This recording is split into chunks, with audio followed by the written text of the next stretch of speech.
Prime Minister Anthony Albanese has arrived in Thailand for the APEC Leaders Summit. Sky News understands he will meet US Vice President Kamala Harris for talks.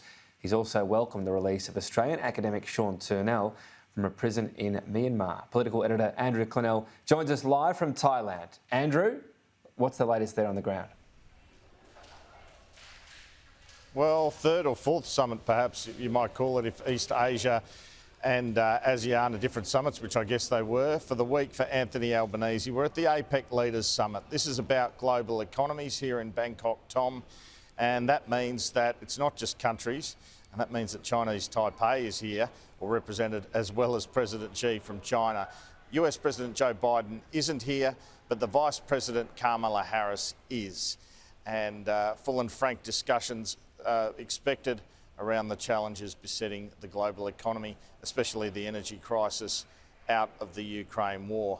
But last night when he landed, some good news for the PM, and he feels that he had some impact at ASEAN in relation to this. He certainly thinks Foreign Minister Penny Wong and the DFAT officials have worked incredibly hard to secure this release of Sean Turnell, the former economic advisor to Aung San Suu Kyi, from a Myanmar prison. It seems Anthony Albanese, on the way from Bali to Thailand, made a phone call connecting with Sean Turnell, and he was almost emotional, the Prime Minister, when he spoke about this last night. And I've just spoken to Sean Turnell, who's been released from 650 days of unfair, unjust imprisonment in Myanmar, and this is just a wonderful outcome. Sean Turnell ended up telling Anthony Albanese that he lived in his electorate normally of Grainler, so they shared a joke around that. He also spoke about this phenomenon of these gift bags the embassy gave him, and he hung them on his jail cell with the Australian crest there to give him hope, to remind him of Australia. And he relayed all this to the Prime Minister last night.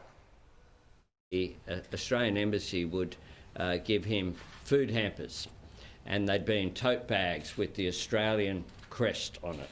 And he would put the tote bags at where the bars were on the cell in which he was being detained, so that both he could see and the guards who were detaining him could see the Australian crest, so that he could keep that optimism. He's from my electorate and apologised for not voting at the election. I assured him he wouldn't be fined and that it was understandable.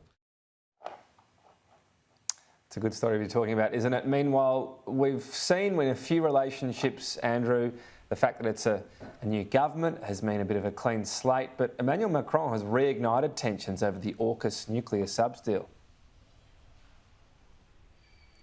Yeah, pretty interesting this, isn't it? So it was after the bilateral meeting, Tom, with Anthony Albanese. Emmanuel Macron arrives in Thailand for APEC, and he goes on about AUKUS again. He criticises Scott Morrison again.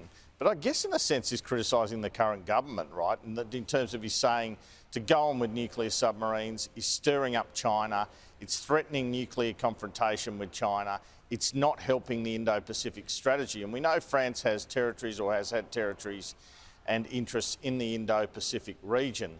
So it seems like Joe Biden, Rishi Sunak and Emmanuel Macron, in their bilaterals with Anthony Albanese, all spoke about this AUKUS nuclear submarines plan. And at the conclusion of those, Emmanuel Macron was quite scathing of the plan. We were helping and accompanying Australia in building a submarine fleet in-house, an industrial cooperation. So it was both industrial cooperation and giving sovereignty to Australia because they will maintain the submarines themselves. And it was not confrontational to China because they were not nuclear-powered submarines. But the choice made by Prime Minister Morrison was the opposite, re-entering into nuclear confrontation, making himself completely dependent by deciding to equip Australia's submarine fleet that the Australians are incapable of producing and maintaining in-house. So, as I say, the last of the summits, the next couple of days here in Thailand, Tom, and late tomorrow afternoon. Tomorrow night, Australian time, Anthony Albanese flies back to Canberra ahead of a busy couple of sitting weeks where he's got a lot of issues domestically to address. Yep, gas is number 1 and 2, I reckon, on the list to do. Andrew, thank you. Busy trip overseas it has been for the PM and for travelling entourage as well.